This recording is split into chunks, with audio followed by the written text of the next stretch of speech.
요즘 뉴스를 보면 많은 기사거리가 우리의 그 마음과 우리의 생각을 좀 불안하게 하는 그런 경우들이 있는 것을 보게 됩니다. 어, 우리나라 자체만으로 그 경제가 유지되는 것이 아니라 전 세계의 그 경제가 다 연결이 돼서 그 영향을 우리가 받고 있죠.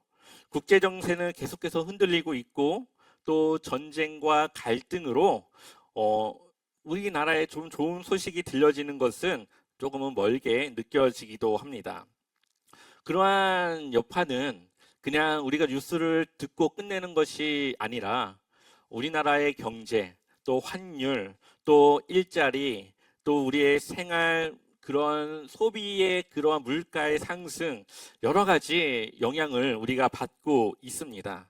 얼마 전까지만 해도 미국의 관세 문제가 우리나라의 가장 큰 경제적 화두로 던져지기도 했습니다.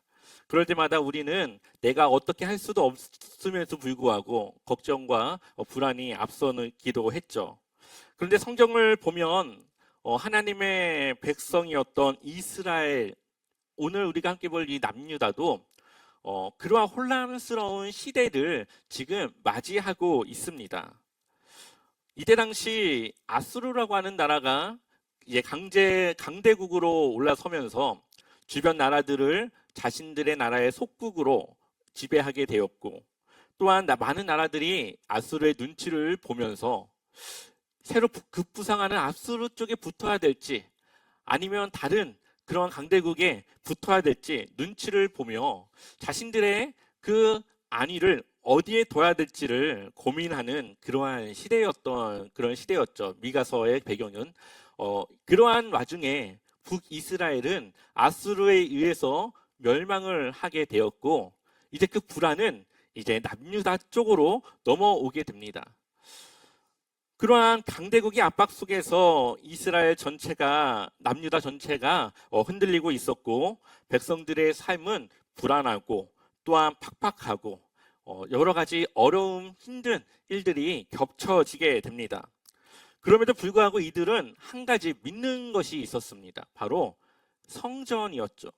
하나님의 성전이 있기 때문에 자신들의 유다는 북이스라엘과 같이 망하지 않을 거다라고 하는 잘못된 믿음이 있었습니다.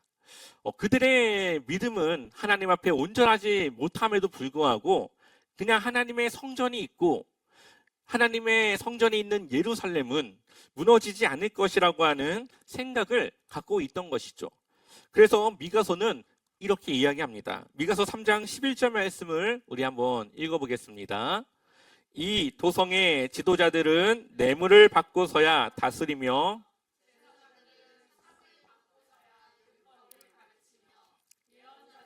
돈을 받고서야 계시를 밝힌다. 그러면서도 이러한 자들은 하나같이 주님께서 자기들과 함께 계신다고 큰 소리를 친다. 주님께서 우리와 함께 계시니 우리에게 재앙이 닥치지 않는다고 말한다. 아멘. 이 말씀을 보게 되면은 지도자들은 뭘 받고요? 뇌물을 받고 하나님이 이야기했던 정의가 돈을 주는 사람에게 정의롭게 그렇게 판결을 내리는 것을 보게 됩니다. 제사장들은 백성들을 말씀을 가르쳐야 될 의무가 있는데 돈을 받고 율법을 가르칩니다. 예언자들, 선지자들은 돈을 받고서야 계시를 전합니다. 하나님을 위한 일상적인 그 삶이 이제는 자신들의 부를 축적하는 도구가 되었던 시대였죠. 그러면서 그들은 뭐라고 말합니까? 주님께서 우리와 함께 하시니 우리에게 재앙이 닥치지 않을 거라고 말하고 있습니다. 이들이 삶은 하나님 앞에 온전하지 않음에도 불구하고 그들은 자신들이 하나님을 믿고 있다 생각했습니다. 왜냐하면 그들이 하나님을 향한 종교 행위는 끊어지지 않았기 때문이죠. 하나님 앞에 제사를 드리고 있었고 하나님의 그러한 주신 그 성전에서의 일들은 계속적으로 이어져 가고 있었기 때문입니다. 그러니 자신들은 그러한 종교 행위를 통해 하나님을 믿고 있다고, 하나님도 자신들을 지켜줄 것이라고 생각을 하고 있었죠. 저는 많은 그리스도인들이 이렇게 신앙생활을 하고 있다라고 생각을 하고 또 그러한 많은 성도들을 보았습니다. 그래서 삶에 어려움이 오면 자신은 예배에도 안 빠지고 잘 드렸는데 왜 그러한 어려움이 나에게 오느냐고 하나님을 이해하지 못하는 성도들도 보았고, 또한 자신이 하나님 앞에 예배에 빠지지 않기 때문에 하나님을 잘 믿고 있다고 생각을 합니다. 그런데 예배가 끝난 이후의 모습을 보면은 그다지 이렇게 막 삶이 모범이 되지 않는, 그럼에도 불구하고 규칙적인 종교 생활이 마치 자신의 잘 하고 있는 신앙 생활인 걸로 생각하고 있는 것이죠. 미가 시대에도 마찬가지였습니다. 그들은 하나님 앞에 해야 될 종교 행위는 다 했기 때문에 하나님을 잘 믿는다고 생각을 했죠. 겉으로는 신앙이 유지되는 것 같았지만 그들의 안을 돌아보면 그들의 삶은 무너져 있던 시대가 바로 이 미가서의 시대였습니다. 권력자들은 하나님이 주신 땅을, 하나님이 배분해 주신 땅을 빼앗고 그걸로 자신들의 부를 축적하고 정의를 돈에 따라서 판결하고 또한 돈을 받고 말씀을 전하며 그렇게 그들의 삶은 하나님과 멀어져 가는 삶을 살아가고 있었습니다. 바로 그때 하나님은 미가라고 하는 선지자를 부르셨고 이 미가를 통해 하나님의 말씀을 전하게 됩니다. 미가서 3장 12절 말씀도 우리 한번 읽어보겠습니다. 그러므로 바로 너희 때문에 시온이 밭갈듯 뒤엎어질 것이며 예루살렘이 폐허더미가 되고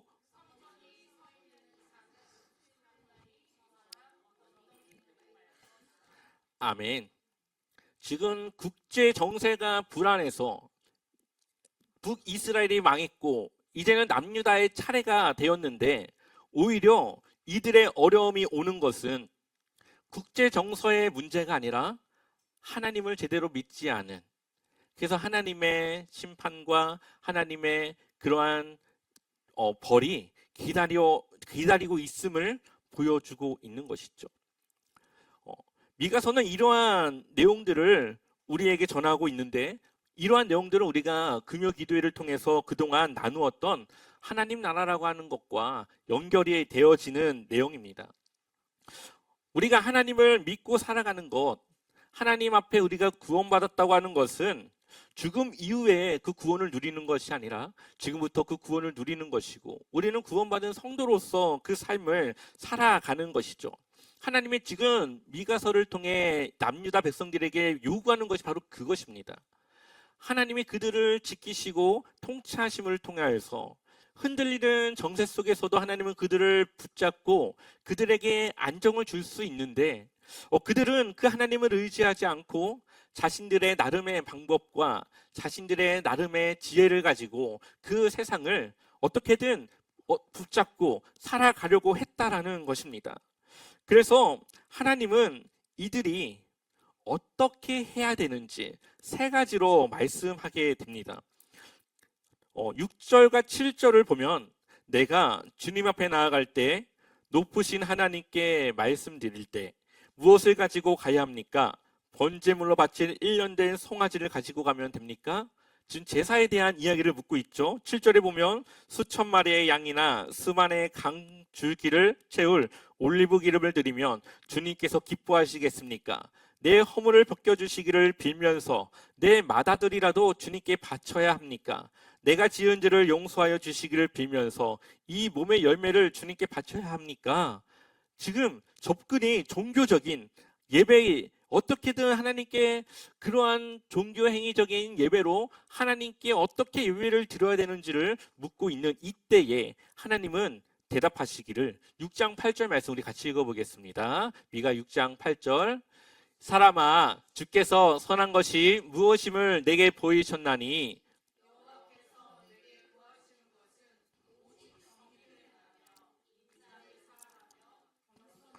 내 하나님과 함께 행하는 것이 아니냐. 아멘. 하나님이 원하시는 것은 무엇입니까? 하나님 앞에 종교적인 행위를 드리는 것이 아니라 정의를 행하고 인자를 사랑하고 하나님과 겸손하게 내 하나님과 함께 하는 것, 그것이 바로 하나님께서 그들에게 원하시는 진정한 예배라는 것을 말씀하고 있습니다. 첫 번째로 정의를 행한다라는 것은 단순히 공평함이나 도덕적인 그러한 착함을 의미하는 것은 아닙니다. 바로 하나님 나라의 질서를 우리가 따라 살아가는 것을 의미하는 것이죠. 하나님의 마음과 하나님의 뜻을 우리가 알고 그것을 지키며 살아가는 것을 우리에게 요구하시는 겁니다. 미가의 시대는 하나님의 질서가 그들의 삶에서 사라졌다라는 것이 문제였습니다. 하나님이 이스라엘에게 주신 율법이라고 하는 것은 늘 약자를 향한 보호와 그들을 향한 배려, 그리고 그들을 도와야 하는 의무를 가지고 있습니다. 그래서 강한 자는 약자를 돌봐야 되고 있는 자는 없는 자에게 꾸어주거나 아니면 다른 것을 통해서라도 그 생계를 유지할 수 있게 도와야 하는 것이죠.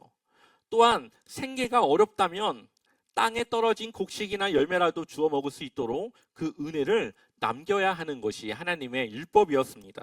그것이 그들이 거룩한 삶을 살아가는 것이었죠. 그러나 오늘 미가서를 보니까 이들의 삶은 강한 자는 약한 자를 보호하지 않고 권력자는 그 권력을 돈에 따라서 휘두르고 사회적 책임을 지지 않고 정의를 세우기보다 자신의 이기심을 채우는 것으로 그들의 삶을 살아가는 것을 보게 됩니다. 흔들리는 그 시대에 자신들의 삶은 어떻게든 채우려고 그렇게 자기만 생각하는 그런 모습이 있었다라는 거죠. 하나님의 입장에서 보면 정의라고 하는 것은 윤리적인 문제가 아니라 하나님의 통치를 받느냐 받지 않느냐의 문제입니다. 우리는 하나님의 대리자로서 이 세상에 하나님의 정의를, 하나님의 공의를, 하나님의 마음과 사랑을 전해야 되는 그러한 하나님의 대리자입니다. 그러나 그것을 행하지 않았고 보이지 않았고 그러한 삶을 살아가지 않은 그들에게 바로 하나님을 위한 하나님이 그들에게 바라시는 그 정의를 바라고 있는 것이죠. 만약에 여러분들에게 그 작은 권한이라도 있다면 그것을 어떻게 사용해야 될지 우리는 고민해 봐야 됩니다. 그것이 누군가에게 상처가 되지 않는지, 혹시 그것으로 인해서 누군가에게 부당한 대우가 되지 않을지 우리는 그 권한과 그 권리를 잘 생각하며 하나님의 입장과 하나님의 생각으로 그것을 판단해야 된다는 것을 우리에게 말씀하고 있습니다. 두 번째로 인자를 사랑하라고 하는 말은, 인자라고 하는 말은 헤세드라고 하는 히브리어를 사용합니다. 이것은 하나님의 은혜를 의미하는 건데 조금 더 정확하게 말하면 하나님이 주신 또 하나님과 맺은 그 언약을 근거한 그러한 사랑을 의미하는 것입니다. 그런데 하나님은 인애를 행하라고 말하지 않고 인애를 어떻게 하라고요? 사랑하라고 말합니다. 하나님의 언약에 기초한 그 사랑, 하나님을 사랑하고 이웃을 사랑하라고 말씀하신 그 사랑을 사랑하라고 그렇게 말하고 있죠. 그것은 우리의 마음과 우리의 생각이 하나님이 원하시는 그 인애와 인자에 가깝게 그거에 일치되어서 우리가 자발적이고 순종적인 삶을 살아가야 한다는 것을 우리에게 말하고 있죠. 예수님께서 이 땅 가운데 하나님 나라를 이루시고 제자들을 세우시고 복음을 전하신 것은 강압적인 힘에 의한 것이 아니었습니다. 오직 사랑이었죠. 복음이라고 하는 것은 늘 사랑을 담고 있습니다. 그래서 그들의 어려움과 그들의 부족함과 그들의 삶의 문제를 먼저 예수님이 다가가셔서 해결하시고, 그래서 그들에게 이제는 그러한 어려움을 이겨낼 수 있는 하나님 나라가 이 땅에 임하였음을 전파하고 선포했음을 볼 수가 있습니다. 우리가 전하는 이 사랑이라고 하는 것, 이웃을 사랑하라고 하는 것은 우리의 그냥 착한 심성으로 나오는 것이 아니라 하나님이 우리에게 주셨고 우리는 그 받은 사랑을 또다시 전하는 하나님과의 그 언약적 관계 속에서 행하고 순종하는 바로 그러한 삶이 우리에게 있어야 한다는 거죠. 그래서 하나님 나라라고 하는 것은 냉정한 정의로 굴러가지 않습니다. 단지 옳은 것과 그른 것을 따져 잘하고 못하고를 그들에게 묻는 것이 아니라 인애로, 사랑으로 그들의 잘못을 때로는 덮어줄 수도 있고 때로는 그들의 잘못을 채찍질하여 하나님을 떠나지 않고 하나님 안에 있을 수 있도록 그렇게 우리가 해야 하는 것이 바로 인애라고 하는 것입니다. 여기서 중요한 것은 바로 그 한 사람을 향한 그 대상을 향한 그 마음이 있어야 된다는 것을 말합니다. 그래서 옳음을 지키는 것과 그 사람이 상처받고 무너지는 것과 무엇을 내가 더 중요하게 생각해야 될지, 그리고 진리를 말하며 그 사람에게 다가가는 것과 또한 하나님의 그 사랑으로 함께 다가가는 것, 그러니까 진리만을 전하는 것과 사랑이 동반된 것과 우리는 무엇이 더 그 사람을 위한 또 하나님의 그 인애를 전하기 위한 것인지를 우리는 돌아봐야 하는 것이죠. 그래서 우리가 사람과의 관계를 맺을 때는 사람과의 관계 속에서 냉정한 그러한 끊기보다는 상대방을 한 번 더 이해하고 돌아보는 그러한 배려와 이해가 필요합니다. 비록 나에게는 잘못했더라도 왜 저렇게 했을까? 그렇게 한 이유가 무엇일까를 우리가 한번 돌아보며 공감하는 것이죠. 아마도 그러한 사람이 없었기 때문에 그 사람은 여전히 그 모습이 변하지 않고 사람들에게 자신의 불만과 사회의 불만을 토로하는 것일 수 있습니다. 예수님의 모습을 보면 늘 그 사람의 마음과 입장을 이해하고 배려하며 그 사람의 부족함과 그 아픔과 상처를 치유하는 것을 보게 됩니다. 바로 우리에게 그러한 인내와 배려와 그런 이해심이 있어야 된다는 거죠. 마지막으로 겸손히 하나님과 행하라고 하는 것은 겸손이라고 하는 것은 나를 비하하라는 것이 아닙니다. 내가 이걸 되게 잘하는데 못하는 것처럼 나를 낮추는 것이 아니라 내가 할 수 있어도 그것을 하나님께 맡기며 하나님께서 그것을 나와 함께 나를 대신해서 하기를 하나님께 맡기는 행동, 바로 그러한 것이 바로 겸손의 모습입니다. 그래서 하나님과 함께 행한다고 하는 것은 내가 못할 때만 하나님께 그것을 요구하거나 부탁하는 것이 아니라 나의 일상을 하나님과 함께 동행하는 그것을 말하고 있는 것이죠. 그래서 하나님 나라의 본질은 바로 이 통치에 있습니다. 우리가 하나님을 따라 살아가는 그 삶이 바로 하나님 나라를 이루는 삶이라는 거죠. 그래서 내 삶의 하나님은 조언자가 아니라 내 삶의 왕으로, 내 삶의 주인으로 인정하고 순종하는 모습이 바로 나를 겸손하게 하고 하나님을 따르고 함께하는 것입니다. 이러한 동행의 삶을 위해서는 하루의 시작 혹은 마무리에 우리는 하나님과 함께하는 시간을 가짐으로 하나님과 함께 시작을 하고 마무리를 지을 수가 있습니다. 가장 좋은 것은 아침에 큐티로 시작하며 하루를 기도로 마무리하는 것이죠. 또한 무언가를 결정할 때에 하나님께 지혜를 구하여서 잠깐이나마 이 마음을 하나님께 기도하여 하나님의 마음을 먼저 묻는 습관을 우리가 가지는 것도 중요합니다. 그렇게 할 때에 우리의 삶의 영역은 조금씩 하나님 앞에 묻고 그것을 따르고 하나님과 함께하는 그러한 삶으로 나아갈 수 있게 되는 것이죠. 하나님은 우리를 세상의 빛으로 소금으로 부르셨습니다. 우리는 세상의 빛과 같은 것이 아니라 그냥 세상의 빛이고 소금입니다. 빛은 어둠을 몰아낼 수 있고 소금은 맛을 낼 수 있습니다. 그런 것처럼 우리가 있는 곳에는 정의가 없는 곳에 정의를 세우고 사랑이 없는 곳에 사랑을 전하고 자기만 생각하는 이 세상에서 이웃을 돌보고 배려하는 그러한 삶으로 살아가는 것입니다.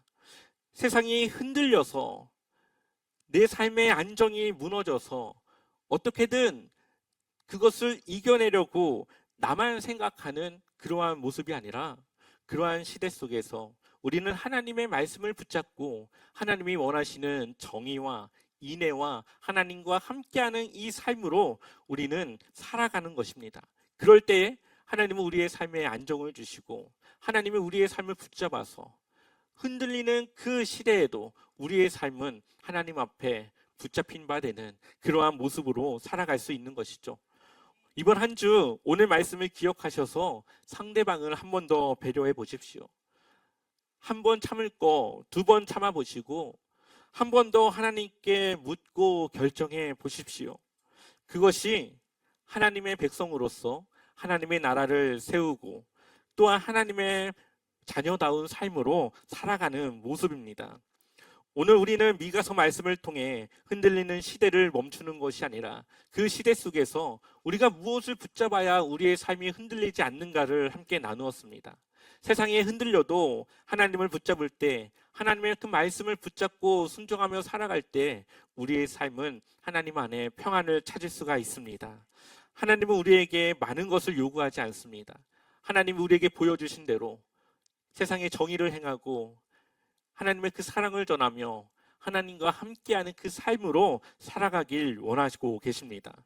사랑하는 제자와 삼교회 성도 여러분, 하나님이 우리에게 바라시는 것은 완벽한 신앙생활이 아니라 단지 그냥 하나님과 함께 동행하며 그분의 뜻을 따라 살아가는 삶입니다.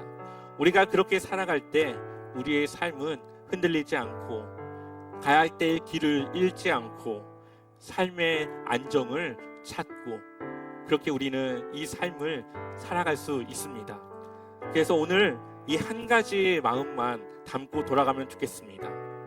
흔들리는 시대 속에 불안한 이 세상에서 나는 무엇을 붙잡아야 하겠는가? 그 질문 앞에 우리는 하나님의 손을 잡고 그분의 뜻을 따라 하나님의 영광을 위해 그렇게 하루의 삶을 채우며 살아가시기를 축원합니다.